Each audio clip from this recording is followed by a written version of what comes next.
Hello and welcome. My name is Meepolis, they, she, he, and this is Literally Graphic. And today we are looking at Belonging, a German reckons with history and home by Nora Krug, published by Simon & Schuster, imprint Scribner in 2018. Content notes for all things World War II, Germany, photograph of dead bodies, swastika, and other hate symbols. Also, I would like to point out right away that this is the furthest thing from a must-read for anyone. Clicking through to Krug's Goodreads profile, they are described as, quote, Nora Krug is a German-American author, illustrator, and associate professor in the illustration program at the Pearson School of Design in New York City. Her drawings and visual narratives have appeared in publications including The New York Times, The Guardian, and Le Monde Diplomatique, and in a number of anthologies. A recipient of numerous prestigious fellowships, her books are included in the Library of Congress and the Rare Books and Manuscripts Library at Columbia University. Her illustrations have been recognized with 3 gold medals from the Society of Illustrators and a silver cube from the New York Art Directors Club. Krug's work has been exhibited internationally and her animations shown at the Sundance Film Festival. End quote. Keywords coming to mind reading this book: fascism, history, Europe, and immigration.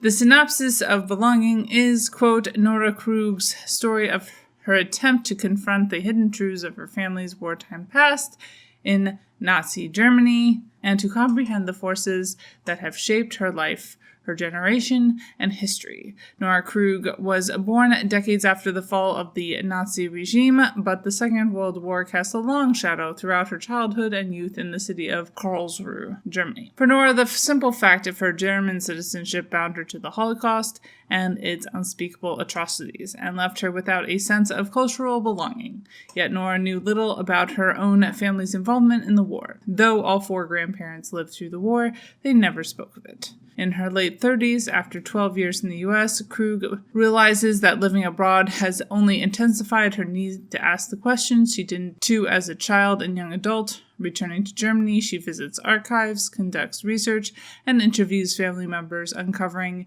in the process the stories of her maternal grandfather, a driving teacher in Karlsruhe during the war, and her father's brother, Franz Karl, who died as a teenage SS soldier in Italy. Her quest, spanning continents and generations, pieces together her family's troubling story and reflects on what it means to be a German of her generation. End quote. To start off my discussion of this book, I think I will try and look back to what were some of the reasons I originally picked up this book. I believe what kept me looking back at wanting to finish this book, after picking it up and starting it once before, was twofold.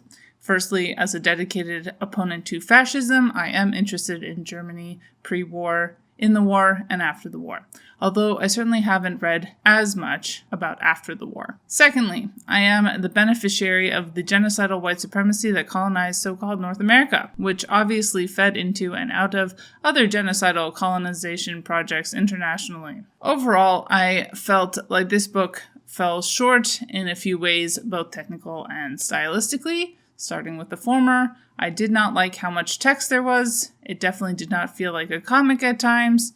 Krug also makes the choice to often break up lines of text with pictures, which did reduce my comprehension and reading speed fairly consistently as my eyes jumped back and forth across a picture to read the relatively short lines of text on each side. Stylistically, there's a lot going on, and as a complete outsider, I am not the final judge on any of this, and by all accounts, it was incredibly well received. First off, my armchair critique is that this book was a bit overextended, and particularly in the second half, it became a bit too personal. Obviously, it's a memoir, and a big part of the book centers around Krug reaching back into her family history and trying to break through the rose-tinted mists that her parents and grandparents' generations seem to have thrown up to obscure their personal connections to the atrocities of World War II. To say that there should be no personal elements to the story would be asking for a completely different book, which I'm not doing. But I think Krug's family circumstances are the most interesting / relevant / impactful when they are most strongly being related to trends in Germany overall.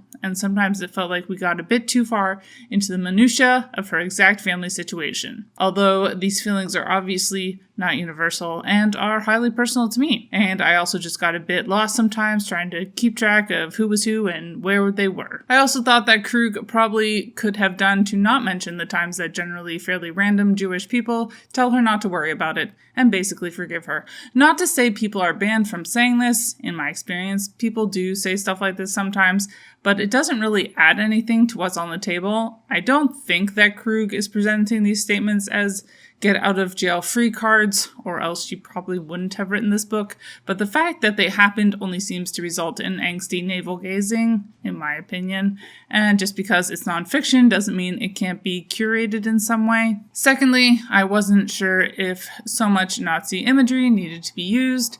There's so many different lines people draw around representing hate symbols and the like. The scrapbook style Krug is using does point itself towards at least some literal hate symbols showing up, but I do feel like there are so many creative things that comics do to represent hard things without giving room to these symbols that we shouldn't necessarily feel like what was present was absolutely necessary, if that makes any sense at all. Pivoting a bit to some of the things I liked that Belonging did well was Krug's attempt to confront hard truths.